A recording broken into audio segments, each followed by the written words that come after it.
La fleur d'oranger, un film de 1932 de Henri Roussel qui signe également le scénario, adapté de la pièce de théâtre d'André Birabeau et Georges Dolay, avec dans les rôles principaux Simone de Guise, André Lefort, René Lefèvre, André Alerme, José Nogueiro.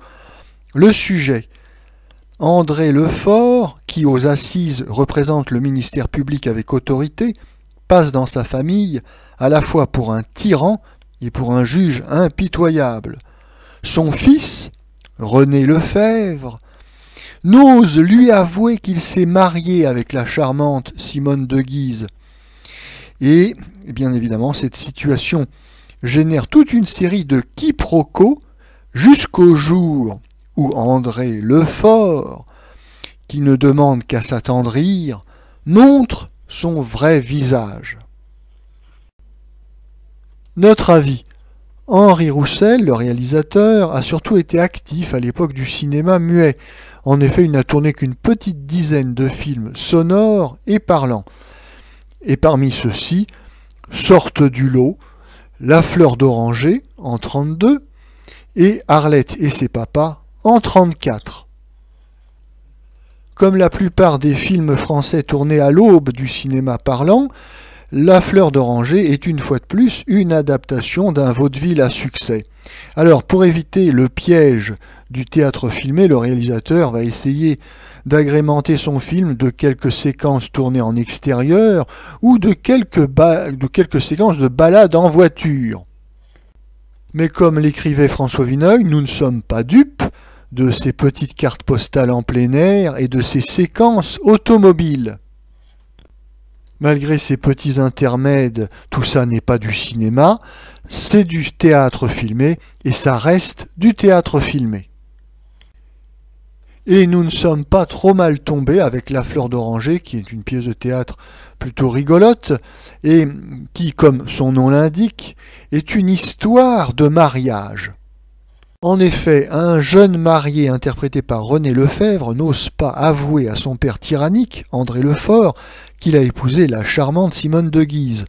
Et René Lefèvre, il excelle dans ce type de rôle de naïf un peu niais depuis le succès qu'il a eu en interprétant Jean de la Lune dans le film du même nom de 1931.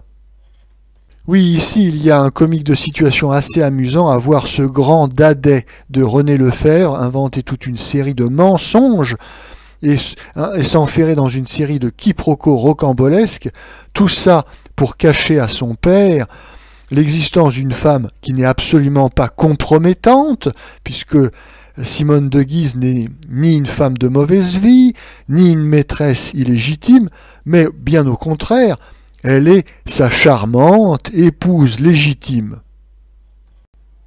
Ce qui est amusant dans ce film, enfin dans cette pièce de théâtre filmée, c'est que nous avons un double duo comique. D'une part, nous avons le duo composé de André Lefort, qui joue le rôle du père sévère et bougon, qui terrorise le malheureux René Lefèvre, particulièrement ahuri et abruti. Et d'autre part, nous avons un second duo comique composé de ce même René Lefèvre, qui est terrorisé cette fois d'une autre manière par son épouse, Simone de Guise, qui à juste titre est assez remontée contre ce mari empoté et fort peu dégourdi.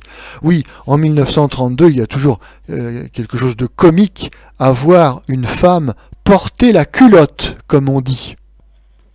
C'est ainsi que même si La fleur d'oranger n'est pas vraiment un film de cinéma, il reste toutefois un spectacle assez amusant et charmant grâce à la qualité de l'interprétation de ses acteurs.